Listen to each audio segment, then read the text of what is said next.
shoot another video. I am here in my studio, aka ourmanehub. Yes, ma'am. This is where I work now. This is where I do hair out of, and I'm not gonna give you guys a tour today because that's beside the point. That is not what this video is. So yeah, we're gonna go ahead and get on into it. Hey y'all, welcome to my channel. I'm your girl, StylesbyShimiko, the hairdresser. Today's video will be a little hair chat. I will be giving y'all 5 reasons why I feel like you may not really want natural hair, or you may just not be ready for natural hair. And being a hair care professional, I have come across these thinking patterns and belief systems that I'm gonna be addressing in this hair video. And I gotta say what's on my heart to say, because I have been wanting to address this for a while now. So here goes. Number 1, you are high maintenance and need your hair to look perfect and polished 24/7. Girlfriend, natural hair is not perfect, nor is it polished all the damn time. I'm just saying. Natural hair requires a lot of patience. You really have to get used to, new and different styling methods or style sessions, or a new or foreign texture or textures, okay? Because some people have one thing going on in the front and another thing going on in the back. This new or foreign texture that you haven't dealt with in some time, or dealt with at all, because realistically speaking, some people do not do their own hair. They just go and get it done, and they're not used to having to do something to it, after 1 week. Let's say if they have a every 2-week appointment, and that can be frustrating and disappointing. So just know that it's something that you might have to deal with, you know what I'm saying? And you really have to develop a new daily routine with your hair. You really have to develop new or different sleep maintenance routines when it comes to your hair, because if you're wearing it straight, or if you're wearing it curly, or if you're wearing it relaxed, it requires different things that you have to do to your hair to maintain that, and if you're used to only wearing it one way and then suddenly it's a different way, it might throw you off a little bit to have to put your hair up in a pineapple instead of wrapping it in a circle. And I mean, that's just the reality, and you have to be okay with it not being perfect in the morning. You just have to figure out something else you can do to it and roll with that, okay? And you really have to get used to seeing yourself, look different. Seeing yourself without straight hair, seeing yourself without a heat style, which brings me to point number 2. You like to wear your hair straight or in heat styles more often than not. You may not really want to be natural if that's the case. I'm just saying. Be team natural for real, or be team chemical and relaxer free. Now me, I'm team chemical free. Color is completely grown out and has been cut off. I do not have a relaxer, haven't had one since I was about 6 years old. Don't plan on getting one unless I have a pixie cut. Wear my hair straight anywhere between 70 to 80% of the time. So I'm not gonna sit up here and be like, team natural girl, because I don't wear my hair that way, and I'm good with that. But you have to be good with that too if you're gonna choose that, you know what I'm saying? You cannot flip-flop and expect to have favorable results in either direction. I'm not gonna sit up here and sell you a dream and tell you that you can flip-flop and be straight 1 week and curly the next, and your hair's not gonna show signs of wear and tear, or give you the most beautiful, favorable results in one direction or the other, because realistically, not everybody can do that. Either you run the risk of your straight styles looking poofy and airy and not lasting more than 3 or 4 days, and getting frizzy, or your natural texture kind of gets a little different over time with heat, you know. It might be a little looser right here and a little looser right here and still real tight in the middle because, you know, heat can and will change your texture, you know. So you really have to pick a lane and commit to whatever the requirements are for success in that lane, you know. Really decide what's important to you and what you're willing to sacrifice for whatever it is you choose to do, you know. If you're gonna be natural, just know that you can't flip-flop and be straight one week, like silky straight, and, you know, back curly the next, because you just can't flip-flop like that. Like, it's okay to straighten your hair periodically, maybe every couple of months or something if you're gonna be natural, but you really have to be about that shit you say you about. Otherwise, you're gonna see some unfavorable things happening. Number 3, you are worried about what other people think and say about your hair. You can't let what other people think determine what you do. You have to listen to your own voice, and you really have to do whatever it is you see fit to do. Do not be a follower, okay? And do not allow the need for approval of others determine what you do with your hair that you grew, okay? And you wake up and go to sleep to, and you deal with on a day-to-day basis. You know, that's nobody's commitment but yours. Don't let the approval of people on the internet or other people on YouTube bully you and make you feel like you have to do something that you don't really want to do with your hair, you know what I'm saying? Number 4, you won't or don't shampoo your hair for weeks at a time. One thing's for sure, with hair period, basic hair care principles are a must, okay? Otherwise, you will not get favorable results in one direction or the other, okay? You have to cleanse and nourish your hair and scalp on a regular basis just to keep everything optimally healthy, okay? Now, the standard is to shampoo weekly, like every 7 days, but some people begin to flake, you know, after 3 days. Some people can go all the way up to 10 days before their scalp is just like on fire for some water. So shampoo as needed. It's perfectly fine to shampoo your hair every 3 days. It's perfectly fine to shampoo your hair every 10 days if you can go that long. You have to figure out, you know, what your hair is telling you it needs and act accordingly. You know, if you have cornflake size flakes on your scalp in 3 days, like, girl, wash it. Don't wait 3 weeks. And another thing I want to bring up, density and type do not matter when choosing a shampoo, okay?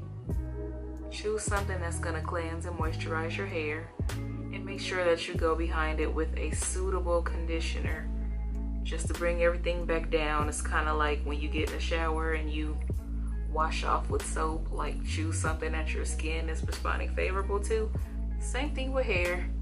Conditioner would be like putting on lotion after you get out the shower. Like, it's a must to keep your skin optimally healthy, you know? So choose something based on those principles and you should be fine. Number 5, you cannot accept the beauty in your natural texture and are in constant search of a product or method to give you the texture someone else has. You have to relax, no pun intended, and accept what you look like. Truly accept what your hair texture is and how it acts. You have to be open and find products and styling methods that your hair responds most favorable to, and stick with that until you're in a different phase of your journey. You need to switch it up. Stick to a regimen of a few products, meaning 1 shampoo, 1 conditioner, in 2 styling products, one for moisture and one for hold. That's it. We'll never truly know what's working if you're like a product junkie.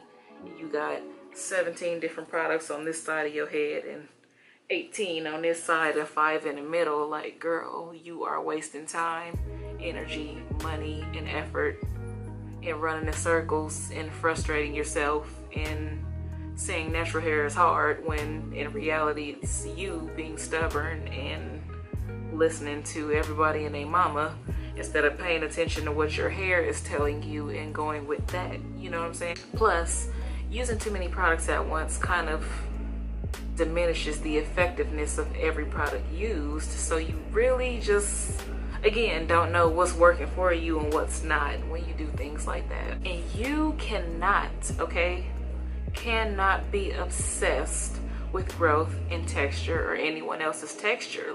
Nurture your own hair and watch it evolve.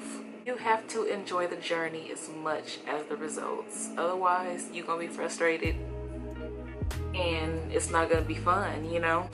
And comparison is a thief of joy, okay? So don't do it. Compare your results only to your own. And you will never be happy and enjoy your natural hair if you sit up and play the comparison game, okay? Do not find inspiration in other people's results. Find inspiration in your results. Take your own before and after photos, okay? Take your own length check pictures and look at those, you know what I'm saying? Do not get caught up in other people's journeys to the point that you can't appreciate yours.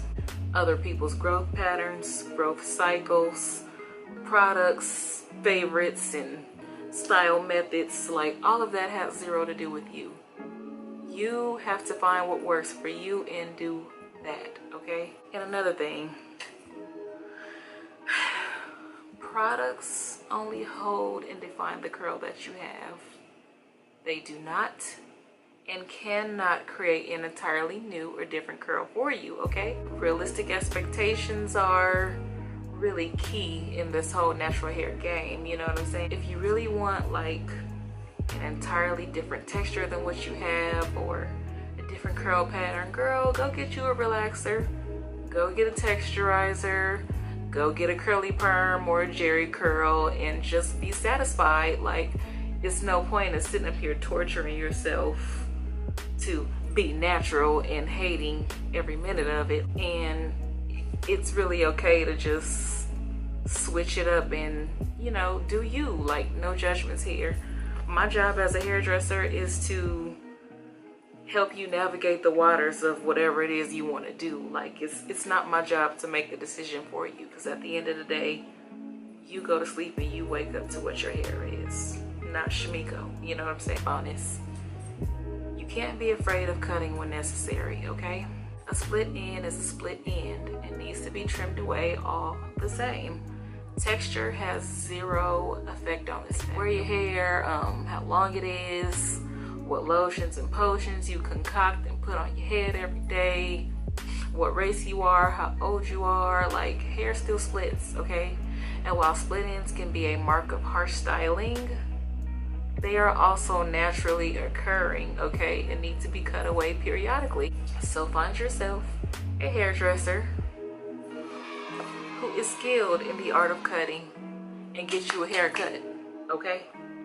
You won't regret it. Your hair will respond a whole lot better to your efforts, and it'll be a lot easier for you to navigate your hair outside of the salon if you have a good haircut going. You know, these are facts. I'm not just saying this because I do hair. I'm saying it because it's true, okay? And another thing, if you think you will have thicker hair because you went natural, you got another thing coming. That's just not how DNA works, okay? We are all born with a certain number of follicles, and going natural will not make you grow more follicles. You know what I'm saying? Think of it like this. You take a few pieces of fresh printer paper straight from the package. As you can see, everything is pressed straight. It's all perfectly aligned. There's no volume. There's no real texture. But then you take those same few pages and just ball them up and then smooth them back out and restack them on top of each other. It's still the same few pieces of paper, same density and thickness and all, just with more texture and volume or space between them. They are not suddenly thicker. The diameter that they originally were did not change. The texture is the only thing that is different. Nothing will give you more hair than you are genetically able to produce. Not abusing your hair can and will leave you with optimal thickness and strength across the board, and going natural, okay, is not the sole cause of favorable results, okay? Less wear and tear on your hair is a huge culprit in why it's doing better, okay? Less wear and tear will undoubtedly help you to retain length, but it's not going to change your growth cycles. Like if your hair grows half an inch a month, it's still gonna grow half an inch a month, whether it's natural or not. You know what I'm saying? If your hair grows 4 inches a year, that's really all you're guaranteed, regardless of how you're styling your hair, you know. Now, I'm not making this video to discourage anyone from going natural or to shame anyone. I'm really just doing this to shed light on problematic thinking patterns and false beliefs and unrealistic expectations. Like, I really want to save someone from months or even years of anger, frustration, and an unhappy or unhealthy natural hair journey, you know. Do not go into this journey thinking that all of your problems with your hair will just suddenly go away and everything's gonna be smooth and, you know, everything is just a slope upwards, because real life is not that way. We can't always have everything we want simply by wanting it, okay? Otherwise, I would be a millionaire. So accept what is, love on your hair, and it'll love on you, I promise. And be natural or not, like, the world is not gonna end. And again, me being a hairdresser, it's my job to help you to navigate through whatever state you want your hair to be in and to help you get the most favorable results. Like, it's not my job to have an opinion about what's better or what's worse. So if you enjoyed this video, please give it a big old thumbs up, okay? And hit that subscribe button if you want to see more from me, girl. And if you agree with me, let me know. Let me know in them comments. If you disagree with me, that's okay too. We can talk about it. You know what I'm saying? Open dialogue is very welcomed on this channel. So I really hope you guys understood where your girl was coming from and liked today's video. And I will see y'all in the next one.